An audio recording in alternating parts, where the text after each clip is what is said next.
The Dons are falling apart again. Welcome back to Fog Football. Up next for Aberdeen, it will be Rangers at Ibrox. But today, on Saturday, the 3rd of May, it's full time in Paisley and it's 1-0 to St Mirren. And I tell you what, after the hard work, they put an end to Hibs' undefeated streak last week.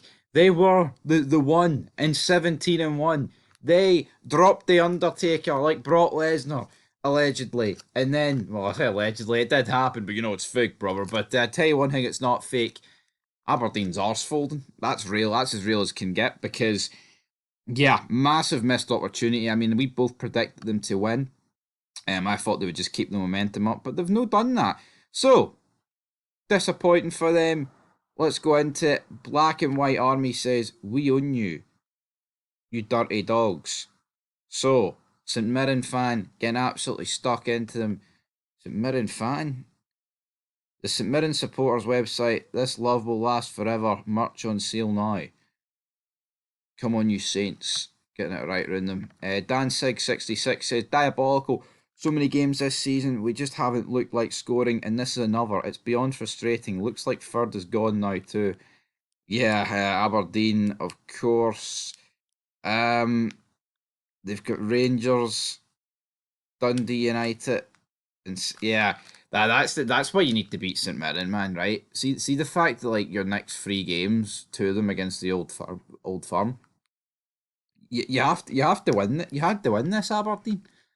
No, I mean, yeah, and here, if people want to argue that Ibrox isn't exactly a fortress right now, I'll accept that. But, it's not far from ideal. Mango Jet says, "You win some, you lose some." Super Aberdeen, another goal from a set piece with 4 to 5 of our players around two. St Mirren, lacking a plan B is really hurting us. I don't see the point in coming out second half and then making change straight away. I'd rather start second with changes made and changing mindset. Third, gone now. So the general consensus seems to be that third is gone. Adam Richardson says, "Poor performance, but St Mirren didn't do enough to win. Ross Hardy should referee a Sunday league game." Can't really comment too much on the refereeing performance, but here, St Mirren. I mean, he says St Mirren didn't do enough to win. Well, they won, so they clearly did enough. I mean, if you want to argue Aberdeen didn't do enough to win, aye, but yeah. Harris Wilson, AFC, comments on this not a bit harsh. "We played alright, not great, but refereeing decisions cost us the game. A foul on Shinnie before the goal. So it appears that the goal um, should not have stood. There was a foul apparently. Let me pretend to care about that. Moving on. Scott Robertson says, "We barely had a shot of note, and our keeper wouldn't have had an easier game. Like the other two games against him, we've been beaten by journeymen who simply wanted it more. Instead of handing out wee notes, JT should maybe just hand the subs a picture of the bat in the net, pure gash." Well, you know what? It's no good. It's no good from Aberdeen. And in all seriousness, if it was a foul on Shinnie, I'll need to have a look. I guess we'll talk about that more in the review show. But I can't help but feel. I mean, you do the hard work against Hibs just for it to go completely and utterly out the window. Aidan Dunn says, "If anyone says anything good about Morris, something's up. He's terrible. When he starts, I don't know how somebody else can see this." So basically, Aidan here is burying Morris. What's Morris doing? Glenn says, "Confidence in the manager's running low. Another game with no plan B. Make or break cup final now. Third place is done. Even if Hibs were to Hibs it, we ain't winning another game in the league this season." So, are Celtic at home to Aberdeen? No, they wouldn't be. So Aberdeen have got Ibrox, Pittodrie against Celtic, and then the game against Dundee United that I believe would be at Tannadice. I mean, it doesn't really matter. Well, I mean, it does make a bit of a difference, I guess, but have to wait and see. Gary Tate says, "Absolutely useless performance. No disrespect to St Mirren, but if you're fighting for third place and you know your main rivals are winning, then this simply isn't good enough. Hibs will finish third. Hibs will get the points against the Old Firm. Aberdeen won't."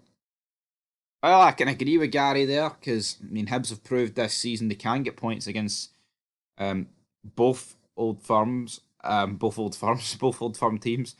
Now, what I would say is Aberdeen did draw at Parkhead. They they got beat for. I mean, they took Celtic to a decent point at Pittodrie in December when it was 1-0. They beat Rangers at Pittodrie. They drew with Rangers at Pittodrie.